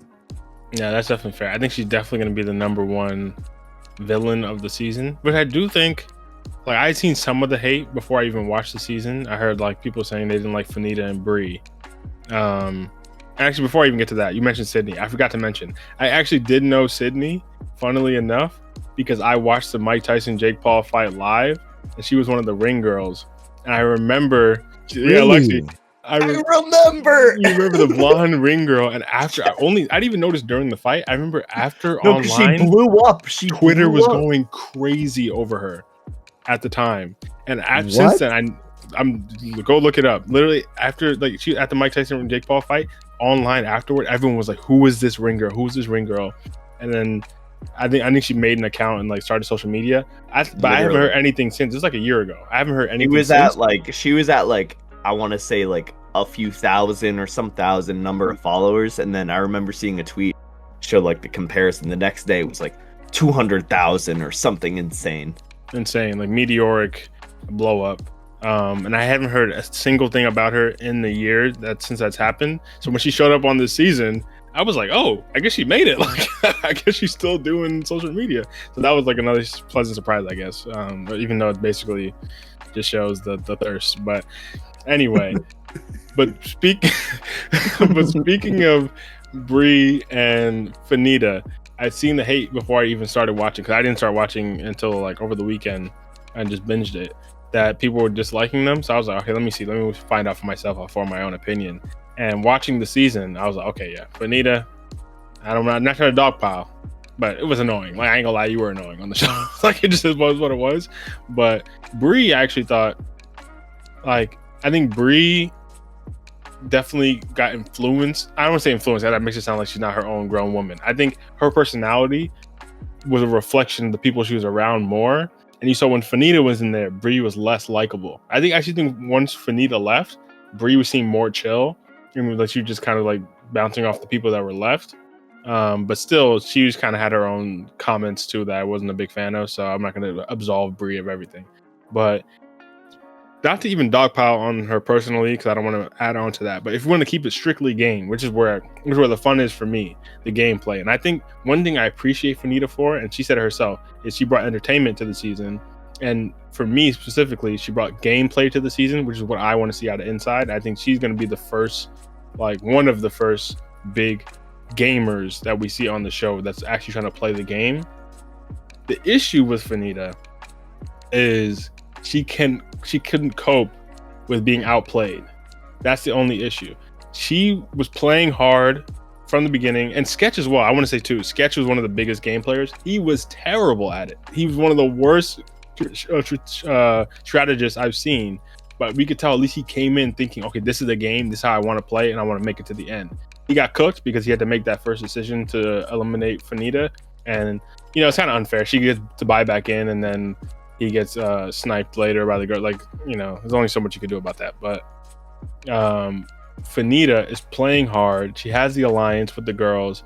She's talking about all the girls that she doesn't necessarily trust. She's saying to girls, you can't talk to the guys because the girls. I'm a girl. It's girls at the end of the day. Although her number 2 is Brie, and her number 3 is First of all, when they had to make it a girl thing, like miss me with that, bro. But when it's always gonna fail. It's never gonna. Especially on a game show. It never works, bro. It's the 27th season of Big Brother, and we still haven't seen an all girls alliance make the end, bro. It never works. It never works. But especially for Fanita, I think it's hypocritical because if Brie was her number 1 ally, you could argue Dwight was her number 2. So it's hypocritical for her to say you can't align with the guys when Dwight was in their alliance because she was close to Dwight. So that doesn't work either. And then she gets upset because Fanita's running the alliance. She's running the house. She has everyone basically doing what she wants. She gets backdoored by the girls realizing, okay, Fanita is going to lead. She takes it as a personality thing. No, it's the fact that you were leading the charge. You never want to be the head of the alliance, and you don't want to be the bottom of the alliance. If you're the bottom, you're expendable. If you're like Alyssa was expendable, but pretty much. If you're the head of the alliance, you get sniped by either the other side or the people in your alliance. You want to be somewhere in the middle.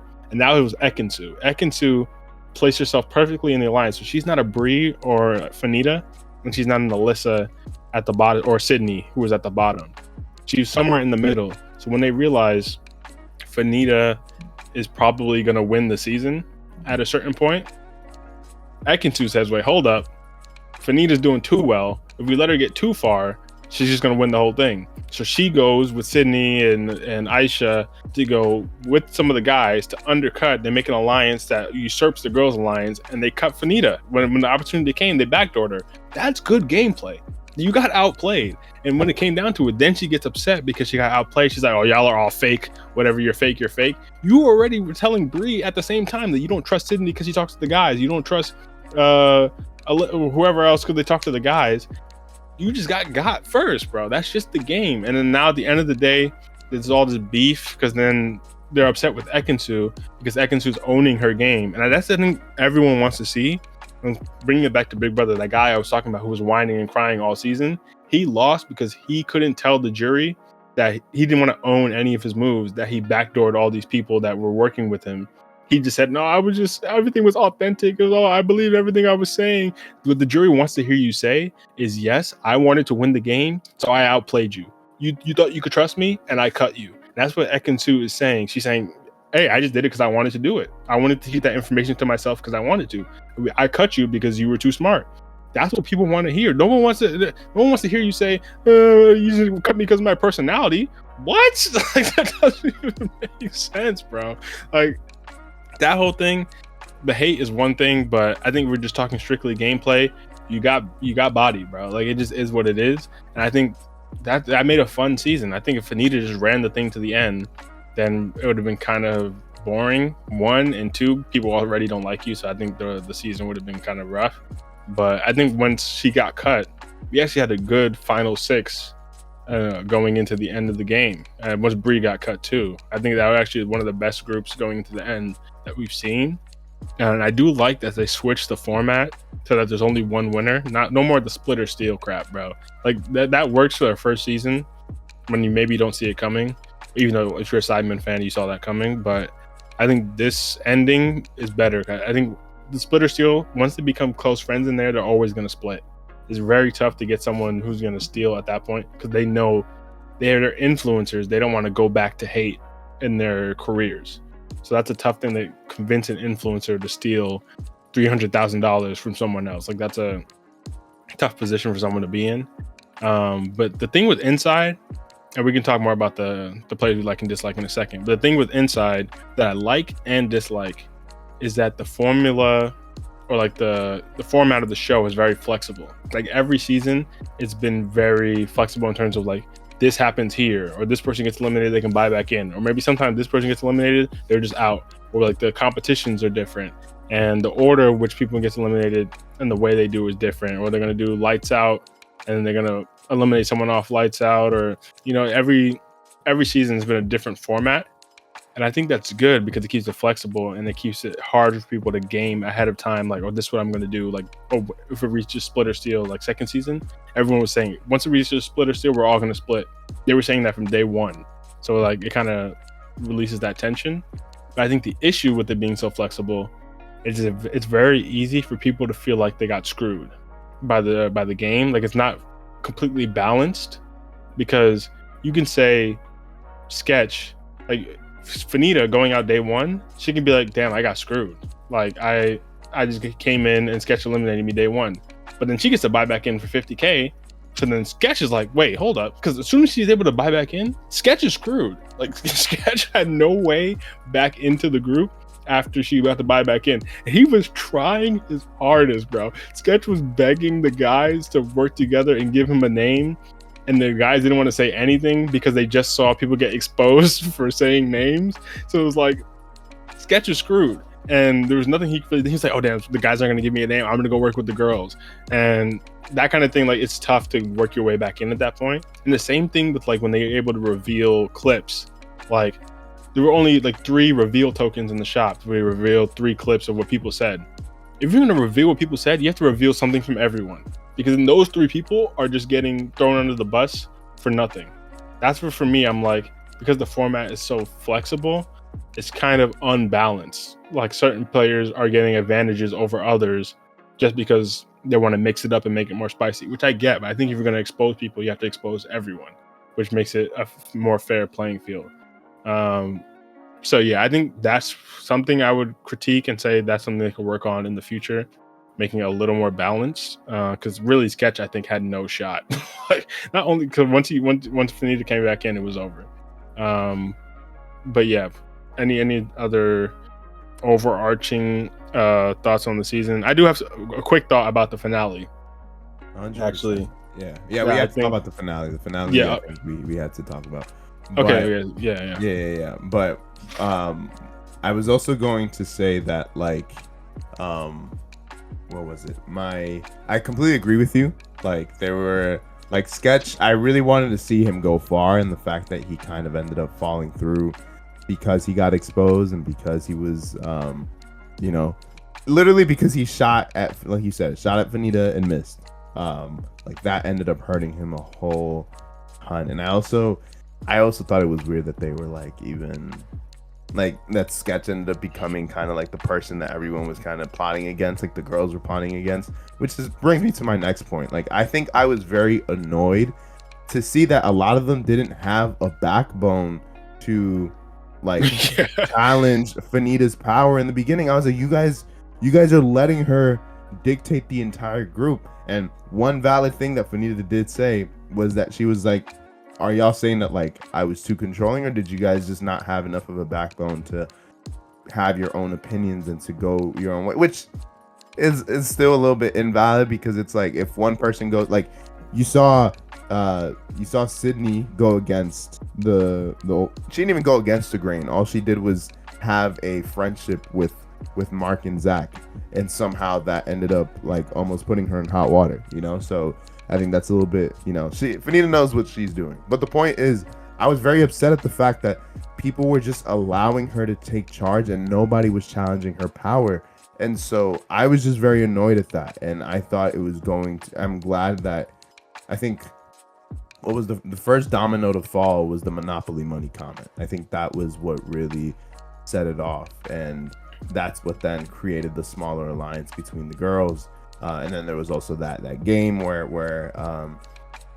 was it Ekin-Su, where they were like tapping on each other, like it was like the lights button. out. Yeah, lights out, exactly. Like that was also another big event that ended up leading to her demise. But I was just very annoyed at the way the power dynamic was just completely on Fanita, and there was nobody even on the guy's side who was challenging it either. Like that, I think, bothered me a lot. And she had a lot to say at the reunion. And granted, she, in terms of like bigger picture and like overall reception from the public, it only hurt her, in my opinion. It's only her behavior at the reunion is only going to generate more hate. But she was engaging in an argument with Ekin-Su, and a part of me was like, I can like stand up for yourself a little bit more, you know what I mean? And like, I don't know, I just felt like there was a lot of unchallenged power going on, and to me, I just did not understand why nobody else felt the need to step up, or to even just call her out, like be like, yo, chill, like you're doing too much right now, like you're being a lot. And well, the one person who did do it was Max. Right? Yeah, Max. Max was Max, and he was met with a weird comments from Fanita. So I'm like, I don't know, like I just don't like the that kind of like sheep mentality that was taking place. No, I think that's fair. That's 100% fair. I think the issue is Fanita, like she said, well, I think you see the holes in her argument where in the, like you said, in the reunion, she says, oh, are you guys just followers for just doing whatever I said, or am I whatever argument she made, whatever, didn't even make sense. But she says that, and then in reality what happened is they actually weren't followers. They used you as far as they could, as far as they needed to, and then they backdoored you. But then she's on one hand saying, are you guys just followers? But then once she gets eliminated, she's also upset that they didn't follow her. So you can't really have it both ways. You can't be upset. You can't like say, oh, you guys just following me, when they say that one way, and then when they backdoor you, then you're saying, oh, you guys are all fake. Like it's you can't have it both ways. So I think at the end of the day, she's just salty. She got outplayed. And I think the difference between Brie and Fanita in that sense is that once Brie went out, Brie took it like a champ. Brie was just like, I mean, for one, I think maybe they're also in different financial situations, and it was clear that Brie did not care about the money, like from off the rip. Like in her intro, I'd never heard of her before, but apparently she's like a reality TV real estate star who's been selling houses for multi-millions and stuff. So she was probably never concerned about the money, but I think you could see she takes it a lot better when she eventually gets sniped, and that's the difference between, I think, a likable personality or not. Even though I think people don't like Brie either, but I think Fanita went out at a good time. I think she provided enough entertainment for the show until that point, but then she didn't get far enough to ruin the ending. To being, I think in the previous seasons there were similar people that were disliked, and those people made it too far, and then the ending, people weren't really satisfied with the ending and stuff like that. So I think Fanita, that's its own can of worms. I could talk about her all day. I think she is an interesting character to analyze and an interesting part of the season. But just speaking on some of the others really quickly, like I said, Sketch was gaming super hard, and I appreciate that, even though he was terrible at it. Dwight, when he was first introduced, I was like, I'm not sure if he can live up to like the Patrice Evra role, basically, is what he's feeling from last season, because Patrice was a star.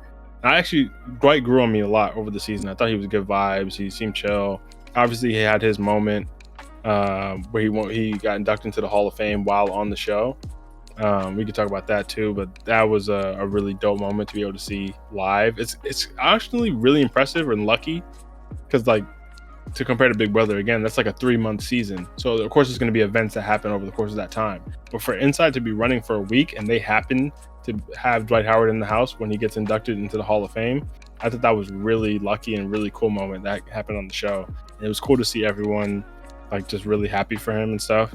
Alyssa, I'm not going to lie, she didn't bring that much to the show. I think maybe she would have, but she got taken out by Lights Out, so it was kind of unfortunate. She seemed chill though. Like, I had nothing against her. She seemed like a nice enough person, but honestly, her biggest moment was in the reunion where she was challenging Ekinsu on taking her out and Lights Out and not telling her, which I think they all blame Ekinsu for taking out Alyssa and Lights Out. Really, Alyssa, you couldn't figure out who it was, man. That's on you. That's the game. Like, she has to click on someone. If you are all in a line, someone has to get clicked on. You have to figure it out. And I think it's correct gameplay for her not to tell people afterwards. Like, she told Aisha because she's closest with Aisha. But I think if she told you at the time, you guys would have used that against her. And it's easy to say now, oh, we just wanted to know the truth. But the truth is, it didn't take much for you guys for cracks to form. So if I'm Ekinsu in that moment, I'm not telling you guys either, because you guys clearly are just looking for a reason to betray people. So I was holding that as well. And I think it was smart to hold that information to herself. And I think it's weird that even in the reunion, they're still upset about that. Like, that's good gameplay, I think. Max, I thought he was cool on the show. He seemed funny, got along with people, but I think he played the role of like the banker guy who was like always looking at the spending, and that always gets you eliminated in these shows. Like, the guy who's looking at the spending too much. I think you have to be like a Zach who's not spending, but he's not really talking about the spending. So people are like, okay, we can let him rock.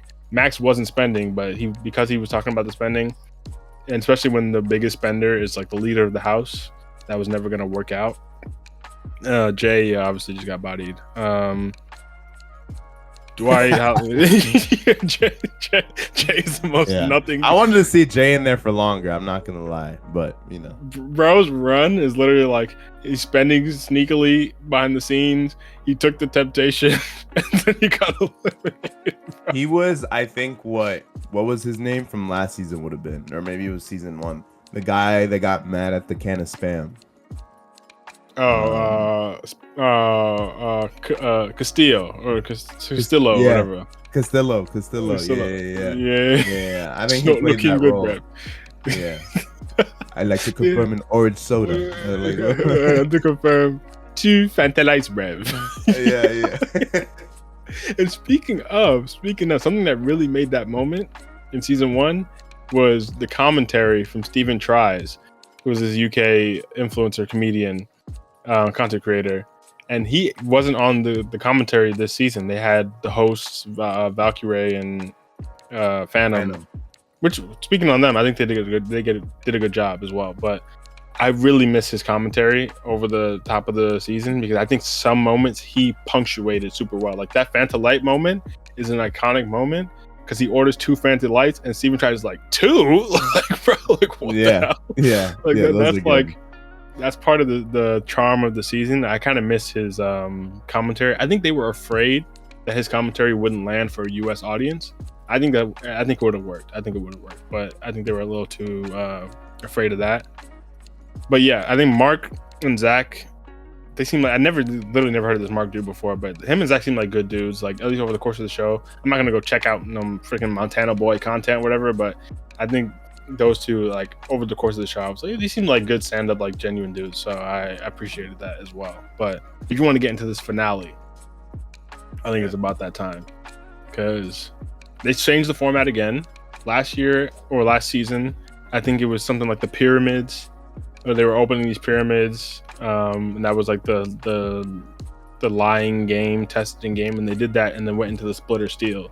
This year, they do this game called Nobody's Safe, where basically they have these 6 safes in the room, and they went from lowest spender to highest spender, and you go in one by one. You get to enter the room, you get to choose a safe, and there's only 2 tickets to the finale, or the final, where you open your safe, either your safe has a ticket or it doesn't, and then you sit on that safe and the next person comes in and then they can choose either an unselected safe or they can steal your safe and they get to interrogate you. And I thought this game was very interesting, and I had my qualms about it at first where I was like, I don't know if going lower spender to high spender actually rewards the lower spender, because I feel like if you come in last, you have the most information to work with. But at the same time, I was like, then I'm seeing throughout the rounds, you can steal, and then you can steal again. Like if your box gets stolen, you can go steal another box, and then your box is locked off. So like for an example, Mark comes in Mark comes in third. He gets box number 2, which has a ticket. Then Aisha comes in. She takes box number 2 from him because they both said it's their lucky number, whatever. She goes and takes box number two from him, and I'm like. And then they say, Mark, you cannot steal back box number 2 this round. So I'm like, wait, hold up. He was the lower spender. He came in, got this box, and a higher spender was able to take his box, and he can't take his box? At first, I was like, that's crazy. I feel like that's not rewarding the lower spender, but then it reveals in a future round, you can go and steal back a box, which actually he ends up not doing. And we can talk about that. But what did you think about this game and how it played out? I think it was. I'll talk about just the way it ended, which is Mark like allowing Aisha to keep that winning box that gave her a ticket to the final. And I don't know, like I can't be mad at it if I'm being honest, and I think it's going to translate into our conversation about the final 2. But honestly, I wasn't surprised by it. I think what did surprise me though was I didn't know Aisha was this like universally loved. Like I don't know, like she didn't seem as like this person that like everybody would care for, that everybody was really rooting for. So when I saw that was what the dynamic had shifted into, I didn't know when that ended up happening, you know? And I also don't know. I know that she is like a twin, and like that's where her content is. Like she's a twin, and like her and her twin sister are like, I don't know, just like these influencers. But I didn't know like how big she was. I don't know if like maybe she's expressed that she really needs the money or whatever it is. So I have no idea. But it was just interesting to see that Mark allowed himself to basically be eliminated. I know he had the chance to. There was maybe some hope that the box he picked, box number 5, would have had that ticket to the final, but I don't know. I think that was a very clear handoff or just like, I guess you could say like self-sabotaging himself. But yeah, I think that's what threw me off, and I don't know if you felt similarly. Yeah, I was torn. I think the tough thing is I think, like I said earlier, with influencers going in, they're less hungry. Some of them, depending on how well they're doing as an influencer. So it's tough to get those more cutthroat moments, which is what I want. But I can't truly fault him if he's going to be like, I'm not going to cut this girl who, like you said, might be not doing as well. Maybe they're all doing well to an extent, but maybe has more going on that she needs to take care of. I think that's actually a fault of the production, not editing that into the show. And I don't know why, because it was filmed months ago, so they should be able to edit the narrative knowing the winner. We hear more about Fanita and her story and her background and needing the money, but she gets eliminated in the second batch of episodes, where you could be building that Aisha narrative where everyone loves Aisha, everyone knows Aisha needs the money, everyone's willing to sacrifice for Aisha, where now when Mark does that, it seems less like, because honestly, in the moment, it's like, bro, this dude's just simping, bro. Like, he just likes this girl more. He should just let her have it. But it would have been a way more wholesome moment if they built that into the narrative. And obviously, that extends into the final.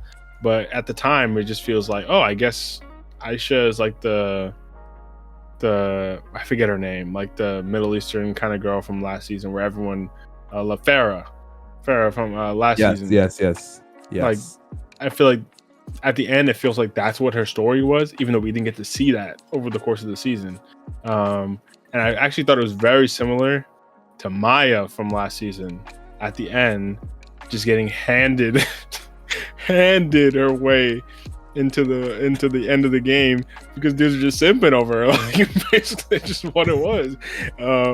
I thought this was a strange parallel that this happened again, because, and we can talk about the final too, because Zach, also shout out to Zach, he was the first to enter. He sniped at a 1 in 6 chance. He sniped the ticket. He told everyone he had the ticket the whole time, and he played it well enough that no one believed him that he had the ticket, because, like, I think they're probably also playing the numbers game. What's the chance that he got the ticket 1 in 6? So I thought that was a great performance to get into the final from him. Even though I think he really actually wanted Sydney to take it, she just didn't. But taking that into the final, they have this game set up where they have a bunch of levers that they can pull. I think it's like damn near 10 levers or something, a bunch of different colors. They each pull one where the other one can't see, and they have a chance to basically, if you pull the same lever that someone pulled, then you release the money and you win the money.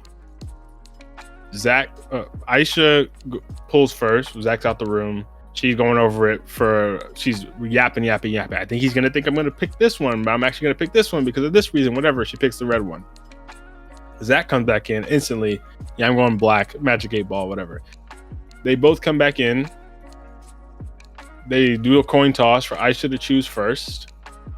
And Zach, immediately, before even getting interrogated, I don't even think she asked him a question. Bro just says, well, I know how much you have going on. I love you. I always have your back. And I know you have a family to take care of. So if you want the money, pull the black one. And he started crying. Like, he's getting choked up. Like, I'm serious. Like, because she thinks she's playing the game. Like, she was really putting thought into the one she pulled. She thinks he's double bluffing because he just did a whole thing in the safe game. She's like, okay, the fact that he wants me to pull the black, this is a tactic. I'm not gonna pull. Like, she's like, okay, but then he's like, bro, I'm serious. Like, he's getting choked up, crying.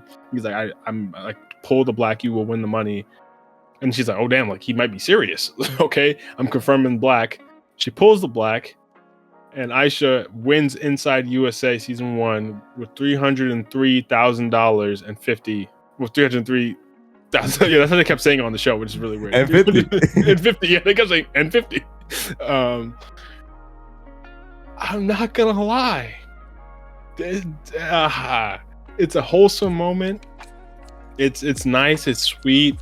But for her to back-to-back rounds get handed the money, it's kind of a wet fart at the end of the show, bro. It's just disappointing for someone who's in it for the strategy and the gameplay and all that kind of stuff.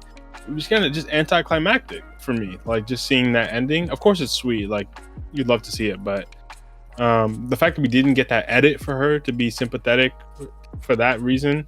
And then we also don't get the strategy. Like, I'm sure the Sidemen, because for the finale, the Sidemen all enter the room. They're trying to see a mind game go back and forth. They set this up. They're like, no more split or steal. We're going to see a mind game go crazy here. Who's going to manipulate the other? And then within a second, dude just cops out. He's like, bro, just take the money, bro. Like, I don't know. For me, they've yet to have a satisfying finale out of all 3 seasons. The split or steal never was satisfying. And this ending wasn't satisfying again.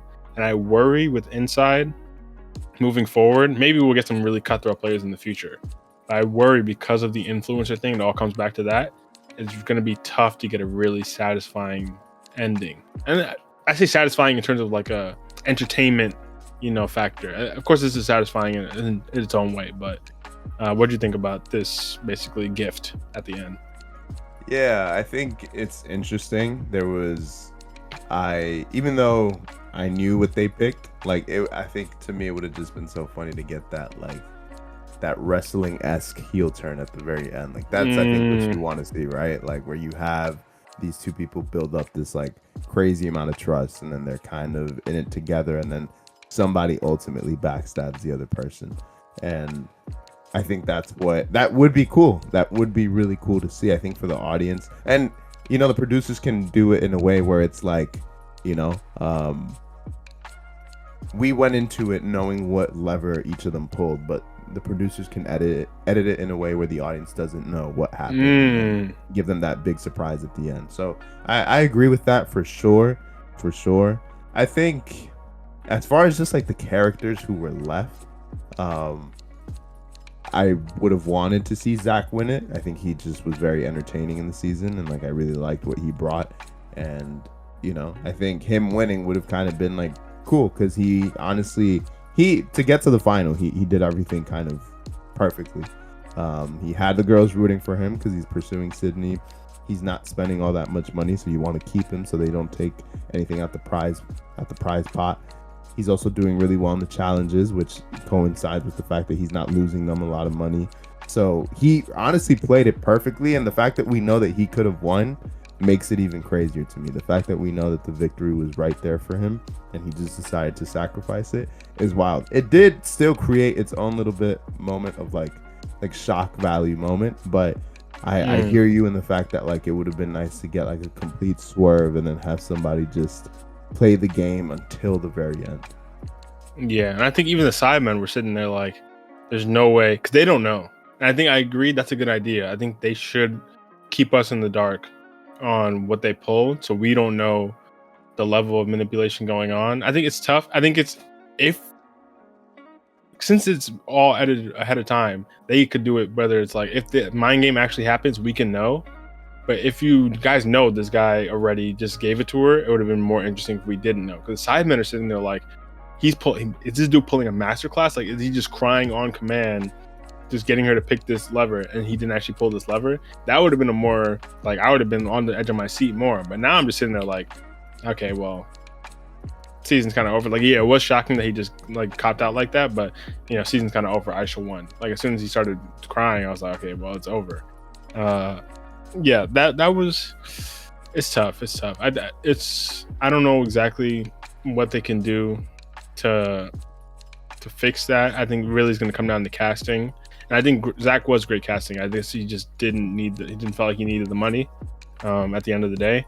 But I do agree he did play it super well. And I forgot to mention on the Sydney and Zach thing, that's another thing where I felt like maybe it's Americans. I don't know what it is, but inherently they made the season more entertaining in terms of like what people want from reality TV, whether it's like someone like me who wants the strategy gameplay side of it, or what a lot of people like is like the romance in the reality TV. This season brought both of those angles, which I think combines to make it the most entertaining season. Like season 1, we had like Phantom and Nife had a little something, but it wasn't like a real storyline. It was, you already knew it was like just, whatever. Season 2, I don't remember there being anything. I think season 2, PK Humble and like, it was more of a one-sided thing. But yeah. PK Humble and Maya. But I guess you could say the same with Zach and Sydney, but Zach and Sydney felt like there was actual potential there. Like no one in their right mind ever thought Maya was really giving Pika Humble the time of the day. But but this season it's felt like, okay, maybe there could be something there. And that's what I think added to the season as well. So Zach all around was a great character from that front.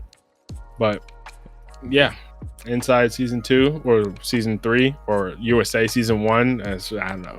Netflix season 2, overall season 3, USA season 1. It's a bit of a mess, I won't lie. But overall, I thought it was a very entertaining season. I know we've probably yapped enough, but really quickly, we don't have to do 3. We're just like, who'd you really like? We might have mentioned a bit, and who'd you not like? The obvious ones as well, but just super quickly. Okay. You mean like 3? Like who do I really like? Or just 1 and 1? Like as many favorite, least favorite? Yeah, well, let's do top 3 most favorite, top 3 least favorite. Top 3? Okay. Dang. Most favorite, I'm gonna have to say Sketch had to have been up there. Dwight had to have been up there. These are in no particular order. Actually, I'll keep that. Sketch, Dwight, I think that's fine. And third, I would say, oh man, that's hard. But I'll say Zach. Zach is up there for sure. And then least favorite, dang. Well, Fanita and Bree. But Bree is like, and then I'll just say Alyssa only. Dang, I just did 3 guys and 3 girls. Well, only because she didn't add too much. Like she didn't add that much. Yeah. But that's it. How about you? Yeah, it's tough. I think that overall, like I agree, it's a pretty likable season, likable cast. I think top, I'd probably have Zach, Max, and Ekinsu maybe. Just because I liked the gameplay she was bringing to the season. I appreciated that. And I didn't know her beforehand, so this is my first experience with her. I thought she was, and the way she handled herself in the finale, I know you wanted her to clap back a little bit more, and I think she could have, but I think she took the tactic. Even then, I think she was playing the game where it was like, I'm gonna make Fanita look even more silly because she's crashing out, and I'm just saying I have no ill will towards you. It was all game. That made Fanita look even more unreasonable in that moment. So I thought that was well handled. Least favorite, obviously Fanita, Yap Star, but I ain't trying to dog pile, but goddamn, tone it down to a smidgen. Bree, actually, I have a little soft spot for Bree because I don't know, she brought a little something that I wasn't expecting. But okay, I'll throw Bree in there. But last one, I'll actually say Jay. Not that Jay was bad, but for me, similar to Alyssa, he didn't bring much. Obviously, he didn't have as much time, but I don't know. He didn't really seem like he was interested in playing the game that much. Didn't even care about the money. Didn't anything. At least Sketch was gaming hard to start. Jay's kind of just like in and out. But yeah, I think it was much harder to do it for this season because overall a very likable cast. And we don't have to do a full cast, but and now we have a USA season, so now we can talk about a little bit more. I know you know a little more USA than UK. Anyone you would like to see on a future season? Just a couple names. I was gonna ask you this actually, so this is good. I'll just give a couple names I've already thought about. But Jello, I want to see Leangelo Ball in there. He's hilarious on their podcast.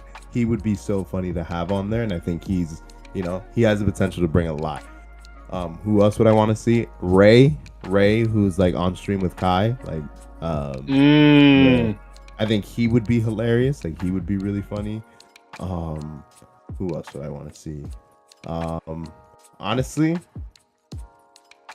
this is tough. You give me a couple people I think, because this is. Yeah. Do you have anyone in mind? I mentioned them earlier. Love Live Serve. I'd like to see one of them get in there. Yeah. I think Ryan is probably more likely to do it from Love Live Serve, like the mixed guy. If you're aware of Love Live Serve. Yeah. Wait, is Ryan he's the black guy, right? Yeah, black guy. I think he goes by Ryan, whatever. Yeah, he's a black guy. He's like more. He does like dating shows and stuff. He's more likely to do, I feel like, something like this. I think like similar to a Zach, because they're like in the same circles. I think that would be a good role for him to play. I think he would be good on it. I think like an athlete, I think they should get on. I think it'd be cool if they get like an old wrestler or something on there, like maybe like a Ooh, I don't know who would do it. But That's like an sick. Edge or something. Like I don't know how high they can climb, but Edge, he does like the acting and stuff. Like I feel like he'd be more likely to do something more campy, something like that. That would be fun. Because I think Batista's too high level. Big E. Big This E. is so random.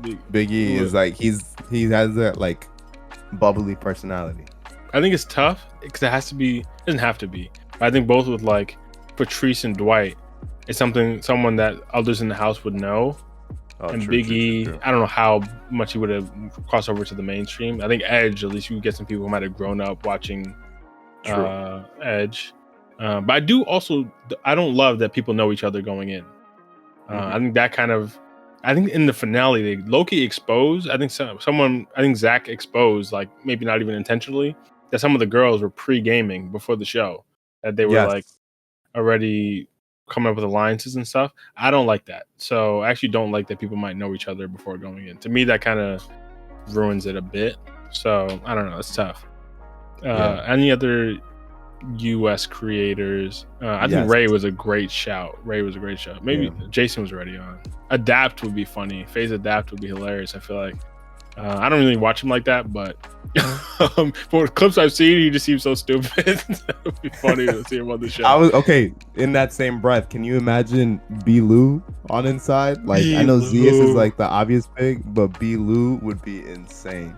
B-Lou would be hilarious. Actually, B-Lou's a good shot. I think on separate seasons, like Zeus on a season and B-Lou on a season would be really good. Yeah. All right. Yeah, Name one girl. Name one girl. I do want to name one. Let's see. I guess the obvious one's like Pokimane or something. Like I think she was rumored to be on this one and she wasn't. Okay, they already did Senna. Valkyrie's a host. And Pokemon's like the only other female streamer that's like really that big, I feel like.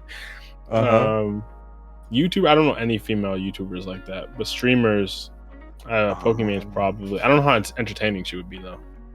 Yeah, that's hard, man. How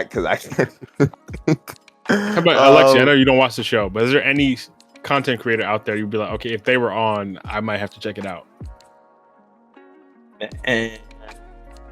That's a tough one. I don't have one top of mind. It's tough.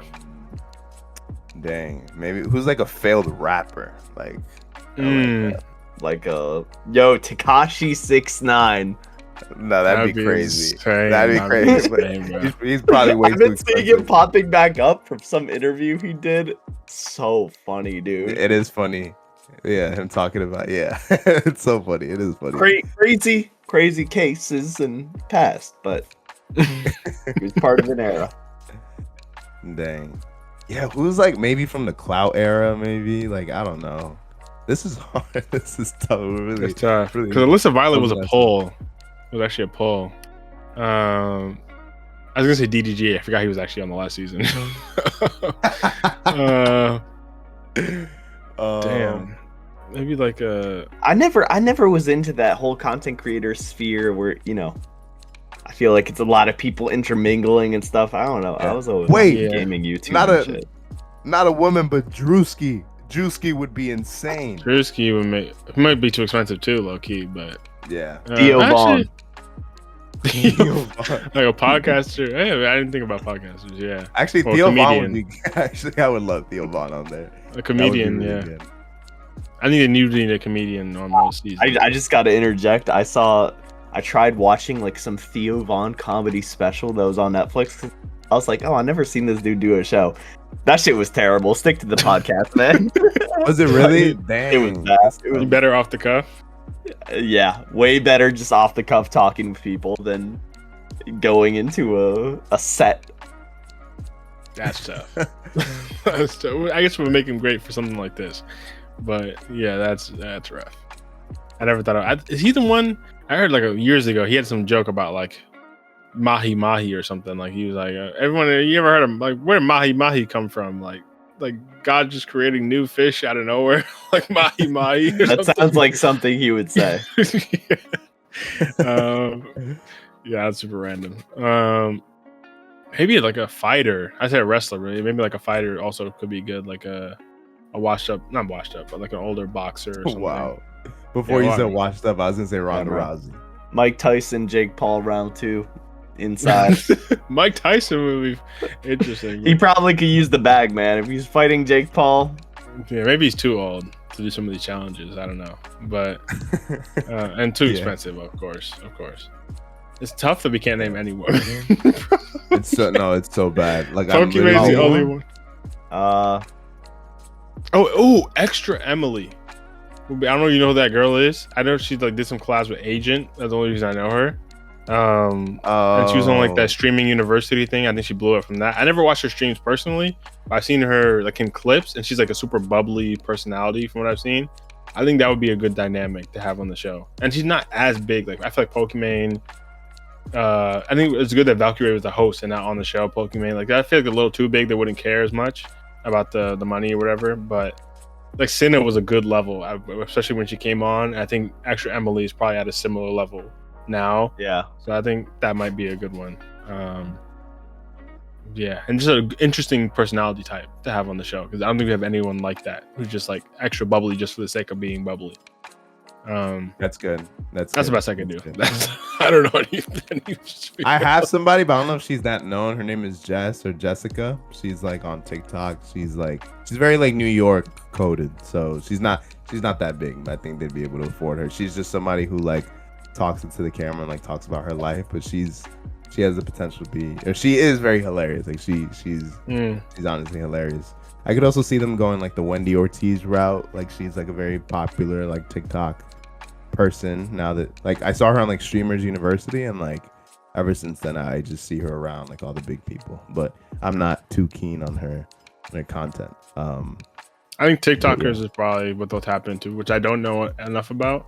But I think like Farrah, they got off TikTok last time, and like I'm sure Aisha is on TikTok. At least it seemed like that's where her TikTok or content was with the twin stuff. And Mark seemed like a TikToker as well. So they're I feel like they mostly pull from TikTok and Twitch these days, and maybe a couple YouTubers thrown in, which I don't know enough about either TikTok or Twitch. But yeah, we've yapped a lot on Inside, so I don't want to drag it too much further. Any final thoughts on Inside USA season 1? What'd you say? What did you say, Lexi? I say hell no, but that's because I haven't said anything. So last parting words, man. I just remembered Jimmy Butler, man. We can get him on the show too, but I think Jimmy Butler would be funny. That would be funny. I don't think he'd ever do it. Maybe when we're retired. He would. He is like very like, you know, like lone wolf. So I could see him doing it. But yeah, who knows? It depends on the timing of when they record. It would have to be on the off season. But yeah, I think he might. But yeah, that was Inside USA season 1/season 2/season 3, depending on how you look at it. But that's enough of that. But yeah, that was Inside USA season 1/season 2/season 3, depending on how you look at the formatting of the show. But appreciate you guys for watching, listening, as always, however you consume the show. We very much appreciate it. Like, subscribe, hit the bell, whatever, lick your screen. I don't care, man. Do whatever you need to do to engage with the podcast. We very much appreciate it. Maybe not the licking thing too much, but it's something. So see you guys next week, as always, and some Maresca. Your time has come. Your time has come. Ruben Amorim. If these guys weren't delusional, your time would be here too. And basketball around the corner. I say we haven't talked about that in a while. I would say that, but basketball is around the corner, so keep an eye out for that. But as always, appreciate you guys. See ya. Peace, y'all. Keep on licking. For sure, man. All right, well, I got the time. Yankees in the wild card, man. Let's go Yankees. We got to beat the Red Sox. We probably won't talk about it next week, but if you're watching, you're a Yankee fan, no, I see you. I love you, and let's get to work, baby. All right, peace out, y'all.